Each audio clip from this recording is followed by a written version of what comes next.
오늘 읽은 이 본문의 내용은 함께 더 깊이 묵상하겠습니다마는 변화된 한 사람의 영향력이 얼마나 놀라운가를 보여줍니다. 변한 척 하는 사람이 아니라 정말 회개하고 복음 안에서 한 사람이 변화되었을 때 그 변화된 한 사람이 만드는 변화와 영향력이 얼마나 막강한지를 보여줍니다. 이 창세기 44장은 좀 걱정되는 건 이게 42장부터 다 걸려 있어요. 45장, 6장까지 좀 차근차근 읽을 필요가 있는데 제가 설명을 다 드리면 또 길어지고, 야곱의 12아들 중에 이 변화를 주도한 사람이 유다입니다.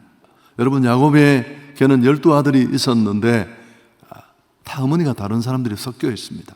이 배다른 아들들 가운데서의 갈등, 시기, 이런 것들 때문에 물론 아버지 야곱의 잘못된 태도도 문제를 많이 키웠습니다마는 결국 요셉이 배다른 형들의 미움을 받고 애굽의 종으로 팔려가고 이런 배경들이 있습니다.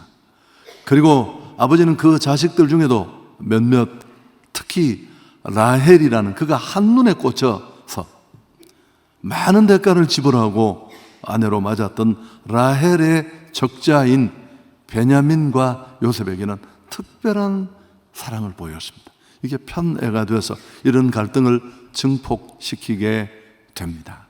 그런데 오늘 이 44장 앞부분 이어지는 단락에서 이제 비로소 야곱의 이런 편애가 깨어지는 것을 보게 됩니다. 이게 정말 원래 갈등의 구조를 태생적으로 가지고 있지만 야곱의 가정은 가장인 야곱이 잘못 반응함으로 이걸 키웠거든요. 급기야 야곱이 베냐민을 내려놓고 애굽으로 보냅니다. 좀 설명을 하면 그 애굽으로 팔려간 요셉이 이제 그 당시 최강국의 총리가 되고 중건국에 큰 기근이 찾아와서 베냐민 또 한 아들을 남겨둔 10명의 아들이 양식을 얻으러 애굽으로 옮겨가고 그곳에서 서로 알아보지 못하지만 요셉은 형들을 알아보았습니다마는 요셉에게 양식을 구하고 돌아오는 길에 요셉이 의도적으로 그들 그 양식 자루 속에 또 받았던 돈을 다시 숨겨둡니다. 결국 그 일로 다시 잡혀오고, 우리는 절대 이 국가를 탐하고 하려는 그런 정탐자가 아니다. 우리는 한 아버지의 아들이다. 12명이 있었는데 하나는 행불자가 됐고 또 동생 베냐민은 집에 아버지와 함께 있다. 그러자 요셉이 이를 핑계 삼아 그럼 그 동생을 데려와라. 그럼 내가 너희들 얘기에 진정성을 들어주겠다. 그리고 시몬이라는 그 아들 하나를 잡아둡니다. 여러분, 이런 상황에 돌아온 겁니다. 그래서 그 앞부분이 좀 설명이 긴데요, 이 얘기를 전해 들은 아버지 야곱은 통곡합니다. 결국 너희는 내 아들을 다 빼앗아가려고 한다. 그렇게 안타까워하는데 기근이 점점 깊어지니까 어쩔 수 없이 또 양식을 얻으러 가야만 합니다. 문제는 또 총리를 만나 곡식을 얻으려면 약속을 지켜야 하는데 아버지가 용납을 하지 않습니다. 마침내 아버지 야곱이 이제 결정을 하고 베냐민을 내려놓습니다. 사실 이건 단순한 것처럼 보이지만 그 야곱 가게 안에 또 야곱 안에 있던 자식에 대한 편애를 그가 꺾어내는 그런 과정으로 이해할 수 있습니다. 그래서 애굽으로 돌아온 이 형제들을 만난 요셉은 재회 기쁨을 나눕니다. 물론 자기 신분을 밝히지 않았는데 특히 막내 동생 베냐민에게 5배나 먹을 것을 더 줍니다. 이것도 약간 문제가 있는 것 같아요. 요셉이 다 잘하는 건 아니거든요. 형제들이 그걸 질투하지 않습니다. 전혀. 그래서 안도하지만 그래도 형들의 변화의 진정성을 그는 좀 더 확인할 필요가 있었습니다. 정말 형들이 진심으로 변화되었는지. 또 아버지 야곱을 잘 존경과 효도로 모시고 있는지, 자신을 팔아치웠던 그 형들이 아직도 나쁜 마음을 그대로 가지고 있는 건 아닌지 마지막으로 테스트를 합니다. 돌아갈 형들의 살자루에 또 역시 전과 같이 양식과 함께 돈을 다시 넣어둡니다. 특히나 이 베냐민의 자루에는 자신이 아끼는 은잔을 슬쩍 집어넣게 합니다. 이 사실을 알지 못하는 형들은 기분 좋게 파티를 마치고 대접을 마치고 고향으로 돌아갑니다. 양식 구했지, 첩자의 누명도 벗었지, 갇혀있던 시몬도 풀려났지. 아버지가 그렇게 걱정하던 베냐민 다시 데려가시. 발걸음이 얼마나 가벼웠을까요? 문제가 다 해결이 되었으니까. 조금 가다 보니까 애굽 군사들이 들이닥칩니다. 너희가 이럴 수가 있느냐? 우리 주인이 너희들에게 얼마나 호의를 베풀었는데 어떻게 너희가 주인이 아끼는 물건을 도적질하느냐? 너희 소위가 정말 악하다. 놀란 야곱의 아들들이 무슨 말이냐? 절대 그럴 리가 없다. 근데 보쯤을 다 조사를 해보니까 말한 대로입니다. 12절에 보면 총리의 아끼는 잔이 그것도 베냐민의 자루에서 발견되잖아요. 여러분, 얼마나 기막힌 일입니까? 누구도 예상하지 못한 일이 일어난 것입니다. 형제들은 억장이 무너집니다. 자, 이제 지금까지 이게 본문의 설명인데 사실 이 꾸며진 위기, 사건 속에서 형들이 진심으로 바뀝니다. 지금까지도 변화의 모습이 있었지만 특히나 이 변화를 주도하는 인물이 유다라는 아들입니다. 그의 변화와 행동이 빛을 발하는데 형제들과 이 유다는 진정으로 회개합니다. 그리고 그 거듭난 회개를 통해 변화를 만들어내는데 여러분, 항상 이 회개와 변화는 진짜 변화여야 됩니다. 오늘 진정한 회개가 어떤 모습인가를 보여줍니다. 오늘 설교의 중요한 포인트 중에 하나인데 슬퍼하며 진심으로 통회합니다. 자, 13절 함께 읽습니다. 그들이 옷을 찢고 각기 짐을 나귀에 싣고 성으로 돌아간다.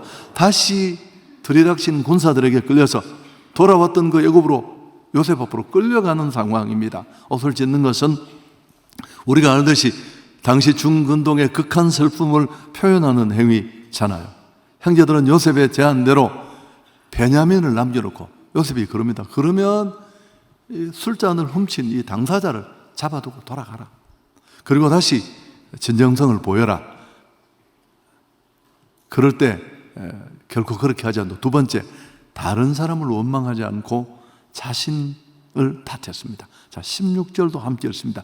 사실은 오늘 단락의 제일 중요한 핵심 구절인데요. 유다가 말하되 우리가 내 주께 무슨 말을 하오리까? 무슨 설명을 하오리까? 우리가 어떻게 우리의 정직함을 나타내리까? 하나님이 종들의 죄악을 찾아내셨으니 우리와 이 잔이 발견된 자가 다 내 주의 노예가 되겠나이다. 여러분, 빨간 글씨로 보여드린 하나님이 종들의 죄악을 찾아냈다. 사실은 앞에 첫 번째 사건이 일어나서 시몬을 남겨두고 돌아왔을 때 르우벤이 아버지 앞에서 이 말을 이미 비슷하게 표현했습니다. 우리가 핏값을 치르는 중이다.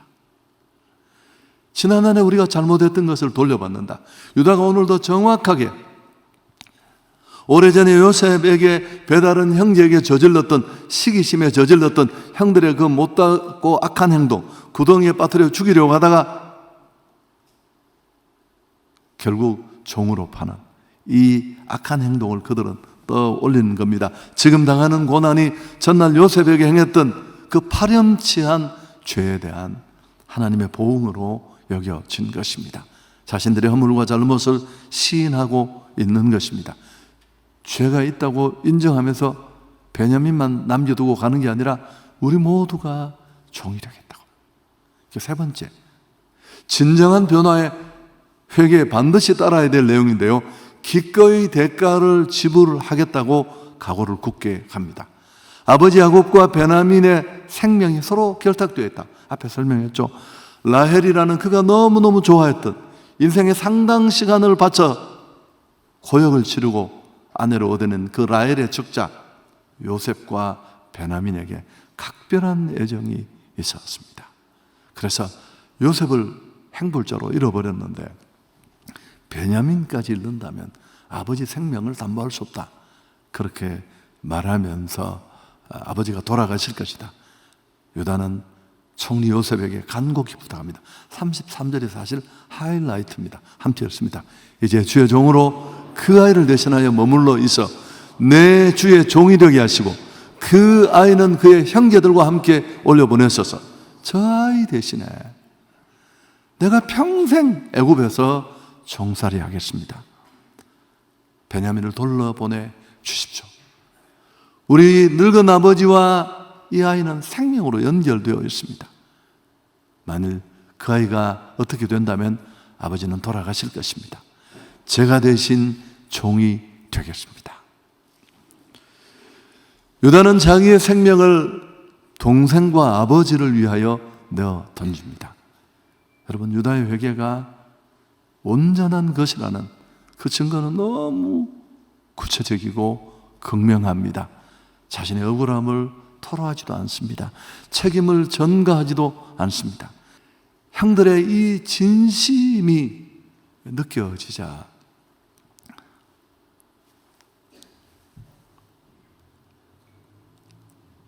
요셉은 견디지 못하고 오열하면서 자기 신분을 밝히죠. 형님들, 내가 바로 그 요셉입니다. 그리고 형제들은 재회 기쁨을 누립니다. 여러분, 가만히 생각해 보면 지금껏 부모와 자식과의 관계, 형제 간의 관계를 막고 있었던 가장 큰 걸림돌이 뭘까요? 죄입니다. 죄. 사실 5월달 설교를 미리 한다고 생각하시면 돼요. 5월에 우리가 행축 때문에 어린이 주일을 하든 어버이 주일 한 번밖에 못 하는데, 특히나 지나가면서 드리는 말씀이지만 부모가 자식을 편애하는 건 정말 우리가 상상하지 못했던 큰 문제들을 만듭니다. 여러분, 제가 목회하면서 많은 사람들을 만나보면 예상외로 가정에서 망가져요. 여러분, 이 모든 게 죄죠. 하나님 앞에 바로 살지 못한 죄, 자식을 편애한 집착의 죄, 질투와 시기의 죄, 이런 것들이 얽히고 얽혀서 지금까지 곪고 골마 상상할 수 없는 일들이 일어난 것입니다. 그런데 그 모든 문제가 유다의 회개를 통해서 끊겨진 줄 믿습니다. 진정한 인간관계가, 가족관계가 어떤 것인가를 보여줍니다. 여러분, 이거 무슨 기술이나 테크닉, 책을 읽고 뭐 이렇게 해야 된다, 배운다고 되는 게 아닙니다. 우리 안에 죄성이 끼어져야 할 줄 믿습니다. 진짜 우리 한 사람 한 사람이 새 사람이 된다면 가정에서, 교회 공동체에서, 직장에서 어떤 문제 있는 곳에 던져지더라도 시간이 걸릴 수 있지만, 잠깐 오해하고 갈등이 증폭되는 것처럼 느껴질지 모르지만 마침내는 이런 변화가 일어나게 될 줄 믿습니다. 그리고 오늘 유다 같은 이런 고백이 있어야 됩니다. 복음이 축복이고 굿뉴스가 되는 이유가 바로 여기 있습니다. 그리스도의 십자가 복음은 반목과 질서를 끊어내고 무너지고 점철된 관계를 다시 회복시킬 수 있습니다. 십자가의 은혜는 그분과 나, 하나님과 우리 사이의 수직적인 관계만 해결하는 게 아니라 십자가가 보여주듯이 수평적인 관계도 다시 적용시켜 회복시켜 줍니다. 예수 제대로 믿으면 나도 하나님 앞에 떳떳해. 근데 수평관계가 엉망인 사람 많잖아요. 여러분, 그 신앙은 점검이 필요한 신앙이에요. 시기와 반목과 질시, 그리고 그 고통을 끊어버리고 새로운 역사가 시작됩니다.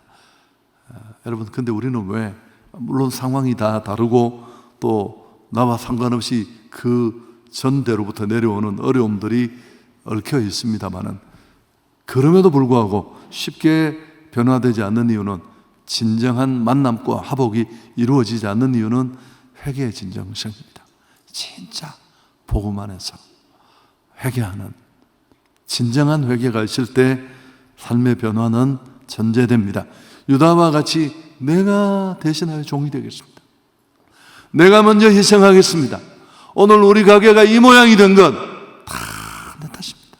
그게 아버지든 그게 엄마든 그게 형님이든. 그래서 유다와 같이 내가 대신하여 종이 되겠습니다. 이 고백이 없고 이 마음이 없고 이 결단이 없었습니다. 형제간이든 부부간이든 자존심 세우지 말고. 여러분, 이런 원리는 세상이나 공동체, 가정 속에 동일합니다. 열망은 많으나 하나 되지 못하고 분열 속에 살아갈 수밖에 없는 이유도 모두 여기에 있습니다. 우리는 어떤 생각을 가지고 있냐면, 저부터 우리 모두의 마음 속에는 이렇게 내가 깨어지고 낮추면 손해볼 것이다, 쪽팔리고 무시당하고 없는 것처럼 보이고. 여러분, 그렇지 않습니다. 오늘 성경은 그것도 보여주는데, 유대인에게는 12지파가 있습니다. 다 이 아들들이잖아요. 그 중에 예수님이 어느 지파에서 태어났습니까? 유다 지파. 다윗 왕도, 그 대단한 왕도 유다 지파에서 태어났고요. 지금도 정치적으로는 이스라엘이라고 부르지만 인종적으로는 그들을 뭐라고 부릅니까? 유대인이라고 불러요. 그 꼿꼿하던 12지파 다 사라지고 흔적도 없는데 유다 지파만 남았어. 그 강한 혀 다 빠지는, 우리가 죽음 앞에 서는 그날, 요새는 임플란트 때문에 표도 안 납니다만 끝까지 살아있는 게 혀잖아요. 맨날 이한테 씹혀서 피나고 잘리고 했는데, 자기 조상 유다가 무엇이라고 고백했습니까? 내가 대신하여 종이 되겠습니다. 내가 노예가 되어서 희생하고 대가를 치르겠습니다. 그렇게 종이 되고 짓밟히고 비춰내서 사라졌는가요? 아니요. 지금까지도 우리가 기억하고 따르고 싶어하는 섬김과 희생이 결코 손해가 아닙니다. 여러분, 주장하고 비판하고 공격하던 신문, 사람, 내가 오늘 여기서 구체적으로 얘기를 못하는데 저는 증거를 가지고 하는 얘기예요. 내가 많이 예를 들어, 신문, 언론은 원래 비판하는 기능이 있어요. 그래도 발광하듯이 비판하던 신문 살아있습니다. 하나도 존재하지 않습니다. 내가 이름을 댈 수 있어요, 여기서. 교회에서 맨날 비판하고 회의 때마다 회장! 우리 교회는 그런 거 없습니다. 없어요, 여러분. 아무도.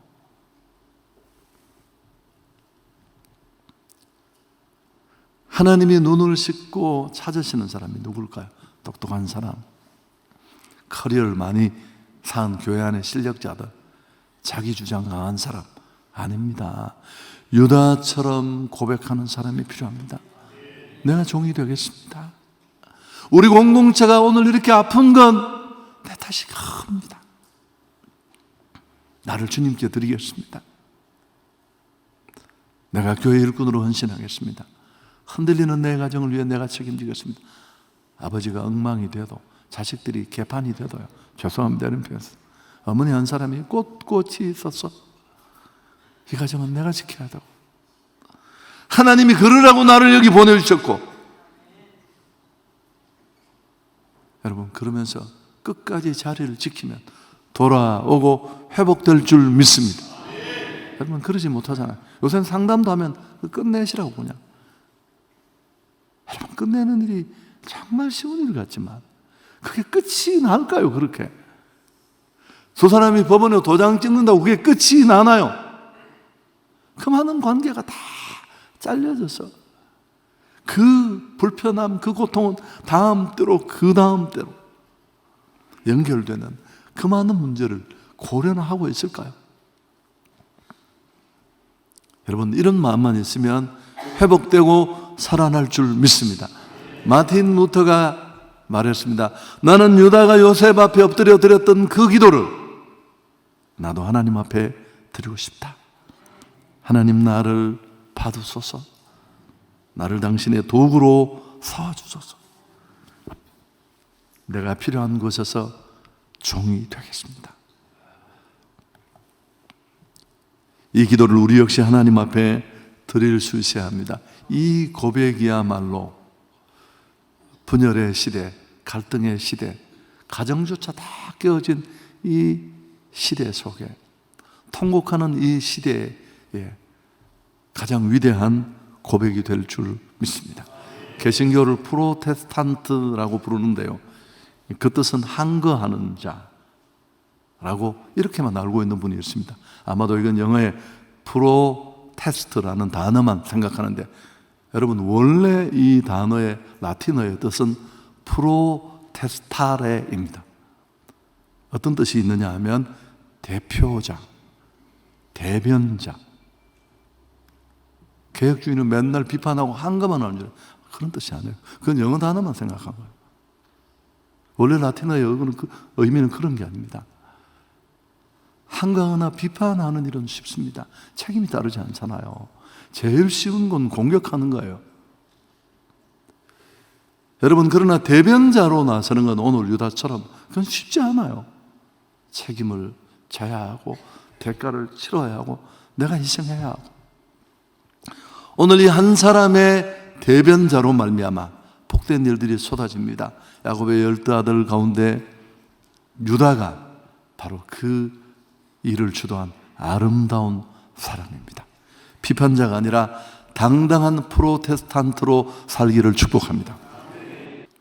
여러분, 제가 이분 얘기를 몇 번 했는데 오늘 좀 이름을 밝히지 않고 살짝 또 한 번 얘기를 하고 지나간다면, 내가 일주일 내내 생각해 봤는데 이보다 적절한 예는 없어요. 사실은 제가 경산중앙교회 담임으로 가게 된 건 이분 때문이었어요. 그분이 저를 위해서 기도해 주셨고, 담임 목사가 교회를 떠나자마자 그 요람을 묶어서 저희 집에 보냈어요. 소포로. 목사님 여기 오셔야 될 교회입니다. 저는 오늘부터 기도하겠습니다. 기도 많이 하는 분인데, 정작 이분의 삶은 참 다 찢어지고, 남편은 거의 조폭이고요. 아이들 4-5명은 이렇게 남편들이 좀 달라요. 그래서 뭐 맨날 두들겨 맞고 제품이 안 가도 울고. 제가 뭐 여러 가지 얘기를 했지만 여러분 들으셨을 겁니다. 하나님이 당신을 이런 환경에 밀어넣으신 것, 이걸 모르겠냐? 저런 거친 신랑, 상상도 할 수 없는 사람입니다. 내가 말을 다 못해서 그렇지. 그건 당신 안에 그만큼 해결해야 될 문제 있다는 뜻이다. 당신이 정말 문제없는 사람이었다면 남편은 당신을 광내는 부드러운 사람이 되었을 것이다. 어쩌면, 정말 어쩌면 남편은 당신 때문에 악한 도구로 쓰일 수 있다. 하나님이 사람을 다듬을 때 사람 막대기와 인생 채찍으로 다듬는데, 여러분, 제가 정말 어려울 때 하나님이 깨닫게 한 겁니다. 내가 목회자로서 교회를 지도할 만큼 잘 준비되지 못해서 교인들도 다듬지만 나를 다듬는 도구로 저 중직자가 악한 도구로 쓰인다는 것, 또 한편으로 보면 내가 너무 거칠어서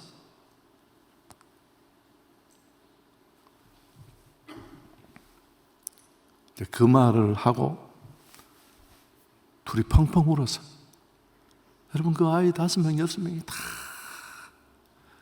모델도 되고 결혼도 하고, 마지막 하나 남은 아이가 약간 우울증에 시달리고 그랬는데 지난해 결혼을 했습니다. 신랑이 얼마나 잘생겼는지. 우울증이 깊어질 때 제야 내고 대구 내려가서 만나도 밥도 먹고 뭐 그랬던 기억도 나는데, 여러분, 제가 이 말씀, 그 한 여성이 진심으로 복음을 경험하고 헌신했습니다. 그 남편은 장로님이 되고,